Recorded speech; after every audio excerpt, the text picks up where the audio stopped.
Hey, it's Tyler. I'm up early, so I thought I'd record some videos while I'm up. I wanted to do kind of a two-part session report and a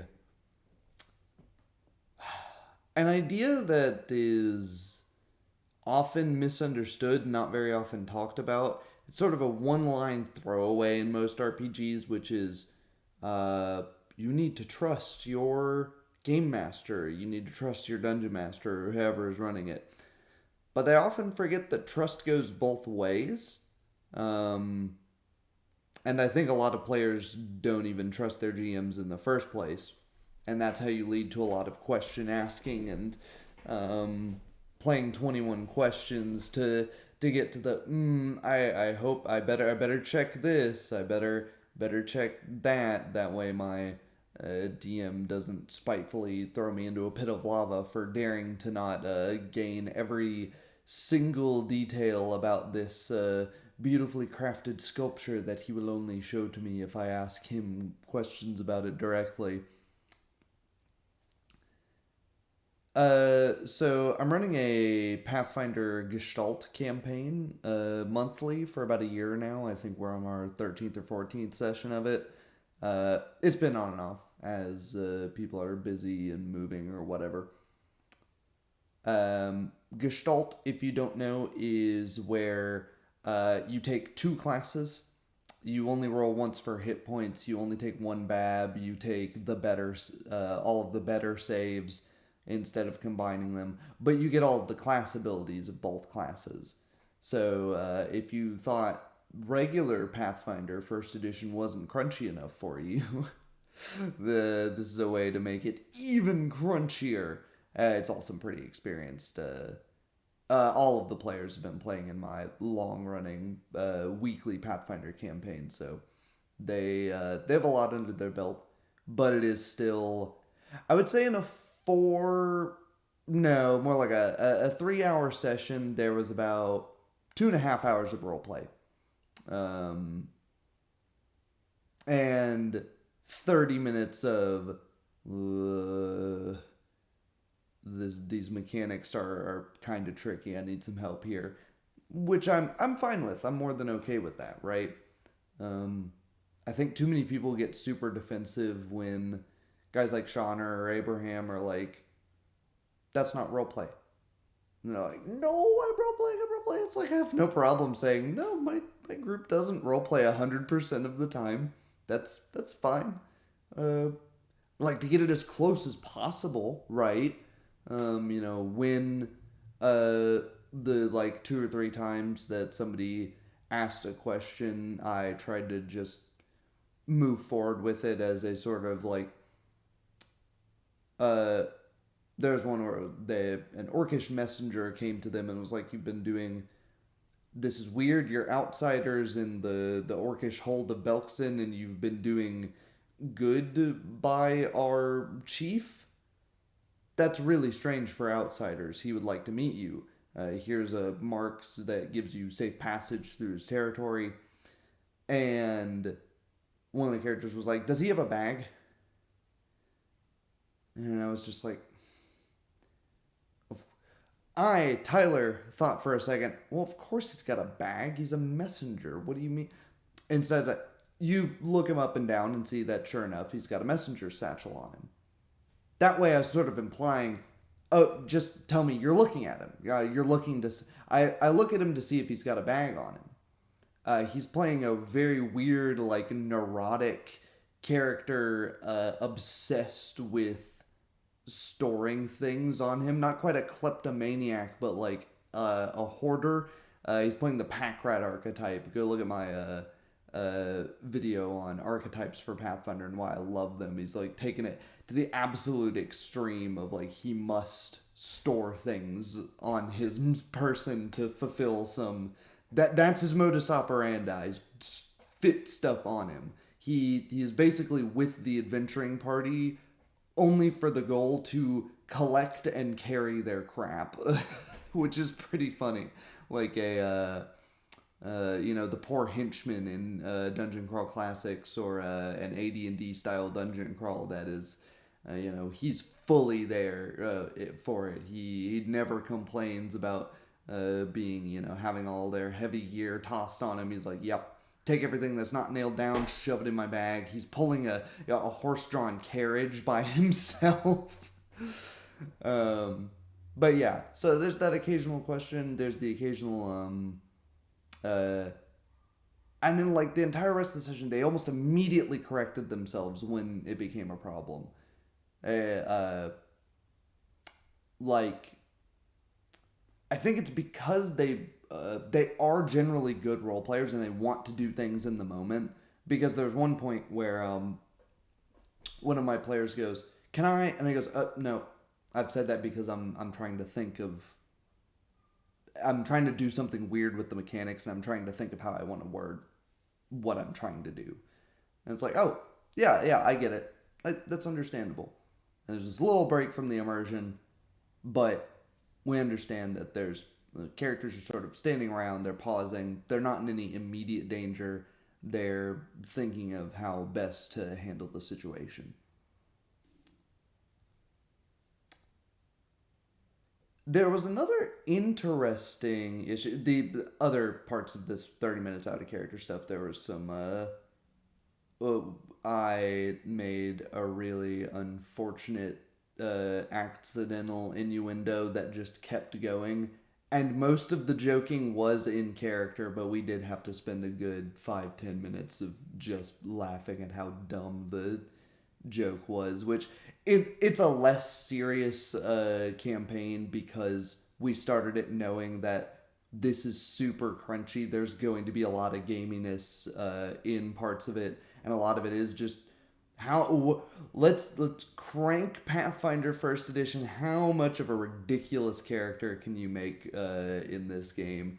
So yeah, they're all very ridiculous characters to some extent or another. There are some serious moments, but it is a comedy campaign, and I think with comedy, you're going to have those moments where you have to pause and go, have that brief out of character, like, wow, that's impressively dumb. That's really, really funny.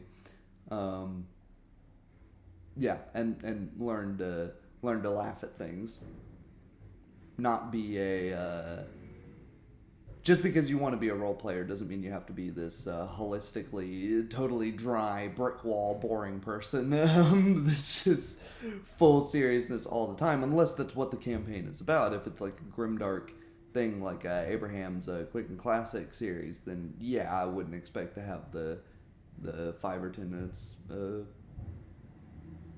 big breaks all of a sudden. Sorry, there's like a bus or a garbage man or something across the street. They came like an hour ago, so I don't know why they're immediately back. Maybe recycling.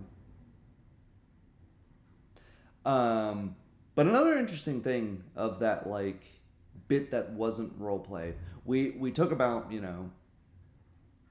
2 hours in session, and then they got a reward, and I was like, I'm gonna.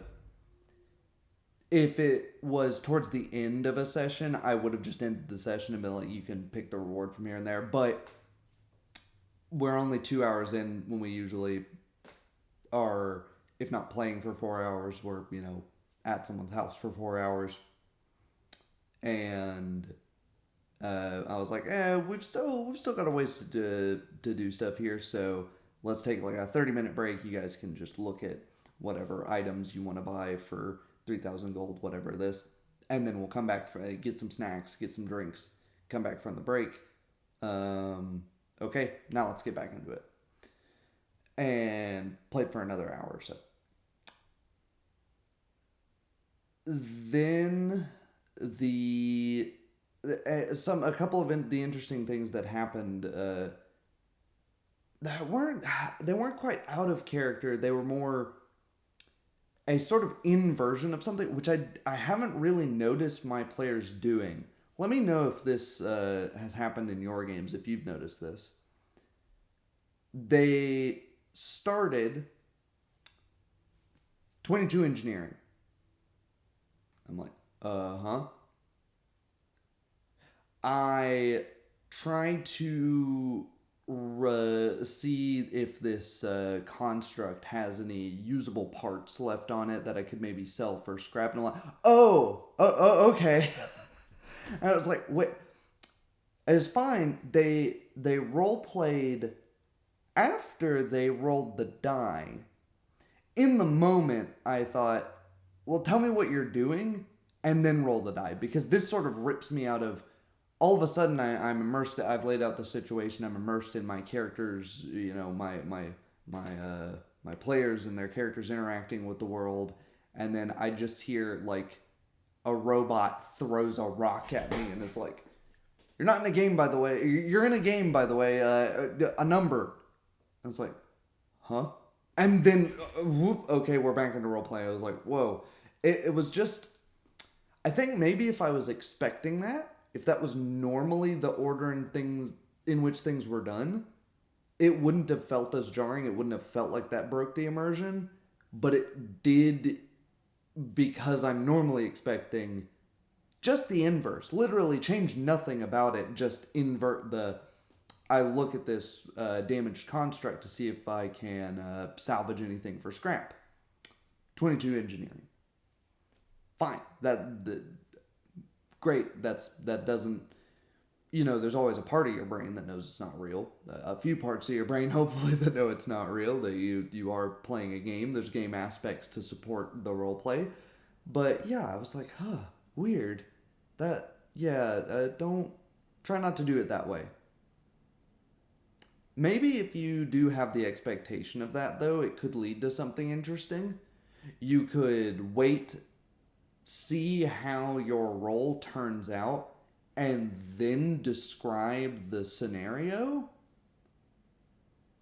That could help avoid players, doing things like I expertly, wind the outside and then try to slash across the orc's throat in one fell swoop, and then you roll a 1 and the DM's like, well, you look like an absolute idiot now. But it could also take away some of that suspense. That's interesting. Maybe that's more helpful in a sort of co-op situation. If you're running a GM-less system. I don't know. Let me know. I've never actually played a co-op role-playing game, so let me know if you have, if that's a helpful method, or if you role-play games normally like that.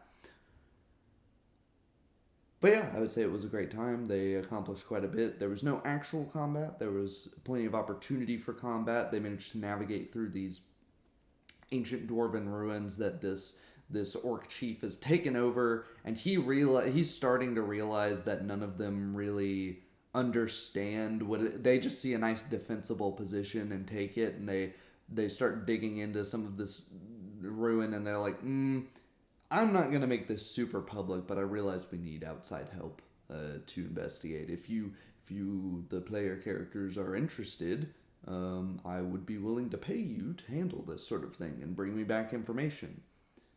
And so they did. They delved in a little bit, and then collected, of course, a couple of cohorts. They gathered. It's only a party of 3, and they were like, rust monsters, collapsing dwarven ruin. Okay, let's get a couple of extras to tag along, fill our what we're not great at. But it made me start to think about trust, the way that my players would just roll knowledge engineering. I didn't have to tell them, roll knowledge engineering, roll appraise, roll perception. No, they tell me, I am rolling perception I am doing this. I'm going to roll perception. Great. Because they very well might find a very creative use for a skill that I as a GM would not. If they don't tell me anything, they tell me I'm going to do this, and I'm not going to give them an automatic success for it, then I would, of course, tell them, I think you should roll this. But very often, unless it's something crazy like, I'm going to attack this guy with my sword, I would like to roll Knowledge Arcana. And it's like, okay, it's a It's a normal sword, and you're trying to hit a normal dude. I don't know how your knowledge of the magic plays into this, but occasionally they'll come up with some creative stuff like trying to figure out the value of that construct. I probably would have asked him to roll appraise, but he rolled knowledge engineering, and I was like, oh yeah, absolutely, that works. So when games normally ask you, oh, trust your GM that he's not going to be a psychopath and just, he's not he plays some of the antagonists, but he isn't the antagonist. You're not fighting me, Tyler. You're fighting the things that I put into the world for you to bash heads against. There's sort of that missing bit for, hey, GM, so that you aren't a random sociopath that derives joy from beating up your players. Unless that's in the social contract. Maybe you're playing like some grimdark, horrible campaign and you're like, yes, this is going to be very difficult. Expect to randomly die from arrows shooting into the side of your head or what have you. Then, hey, trust your players. In the inverse, trust your players to get creative with the skills that they have. Trust your players to know their characters. Trust that, because this is something that I was going to say, like, in a crunchy system, you need to trust your players.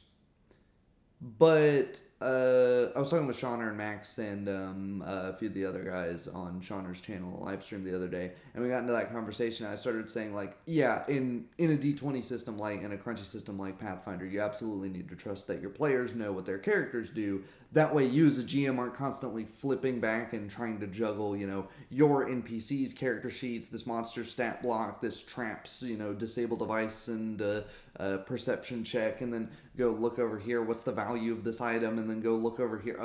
Can he actually do that? Does he have enough mythic points or whatever? Trust your players that they...